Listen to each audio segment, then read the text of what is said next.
आप सभी को मेरा प्रणाम। नवरात्रि अर्थात 9 दिन और रातों तक चलने वाला माँ जगत जननी जगदम्बा की पूजा और आराधना। प्राचीन मान्यताओं, ग्रंथों और वेदों के अनुसार इस आश्विन के महीने में माँ दुर्गा ने महिषासुर नाम के राक्षस से 9 दिन युद्ध करने के पश्चात 10वें दिन उसका वध करके विजय प्राप्त की थी।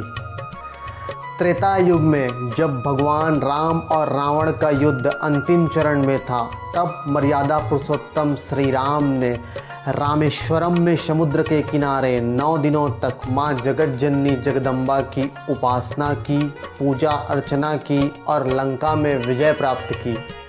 हम सब पृथ्वीवासी सनातन धर्मी तब से लेकर आज तक और अनंत काल तक, जब तक पृथ्वी रहेगी तब तक नवरात्रि के 9 दिन माँ जगत जननी जगदम्बा की विशेष पूजा अर्चना करते रहेंगे।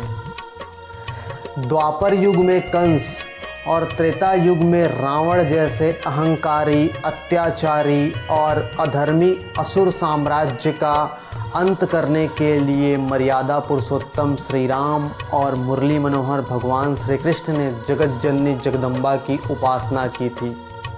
लेकिन हम कलयुग में रहते हैं और इस युग में ना दिखने वाले राक्षसों और असुरी शक्ति के रूप में हमें अपनी बुरी आदतों को लड़कर उन्हें बाहर निकालना है, ताकि हम अपनी सफलता का विजयदशमी मना सकें। इस नवरात्रि माँ जगत जननी जगदम्बा से विनती करनी है कि ये ना दिखने वाले राक्षस, हमारे अवगुण, हमारी बुराइयाँ हमेशा के लिए समाप्त हो जाएं।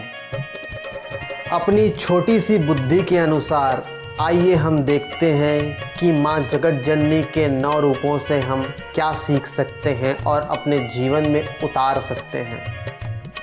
नवरात्रि का प्रथम दिन माँ जगत जननी जगदम्बा का पहला स्वरूप माँ शैलपुत्री।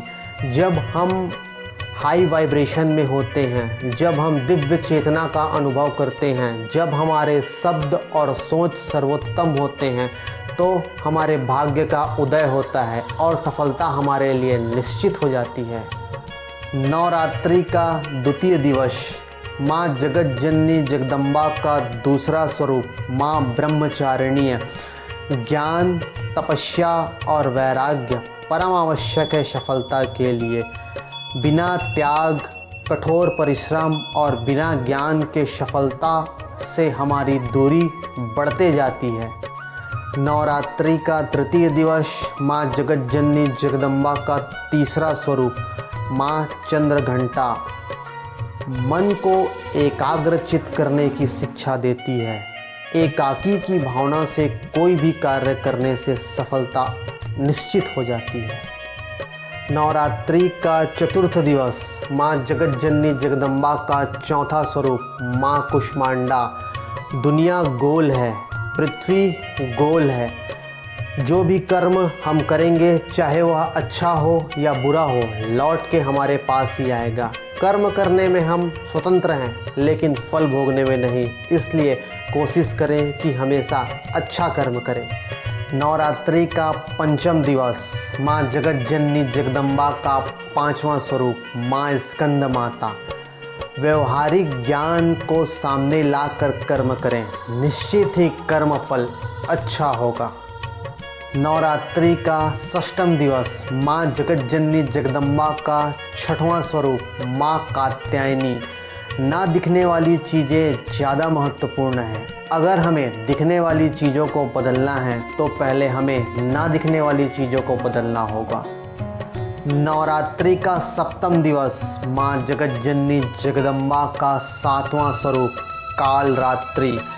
माँ जगत जननी जगदम्बा का 7वां स्वरूप हमें समझाती है, हमें शिक्षा देती है कि क्रोध भी आवश्यक है जब बात अधिकार और आत्मसम्मान की हो तो। नवरात्रि का अष्टम दिवस माँ जगत जननी जगदम्बा का 8वां स्वरूप माँ महागौरी। जो स्वरूप प्रकाशमान है, जो प्रेम, वात्सल्य, करुणा और दया की देवी है। यह गुण हमें अपने जीवन में धारण करना चाहिए। नवरात्रि का 9वां दिन, नवरात्रि का 9वां दिवस, इस दिन पूजा करते हैं हम माँ सिद्धिदात्री की, जो हमें बताती है कि कार्य को हमें पूर्ण करके ही छोड़ना है, कार्य को हमें कभी भी आधा में नहीं छोड़ना है। हम धन्य हैं जो हमें भारत भूमि में जन्म मिला, हम धन्य हैं जो हमें सनातन धर्म में जन्म मिला। आप सभी को नवरात्रि की हार्दिक शुभकामनाएं। माँ जगत जननी जगदम्बा से हम विनती करते हैं कि आपकी सारी मनोकामना पूरी हो। जय माता दी।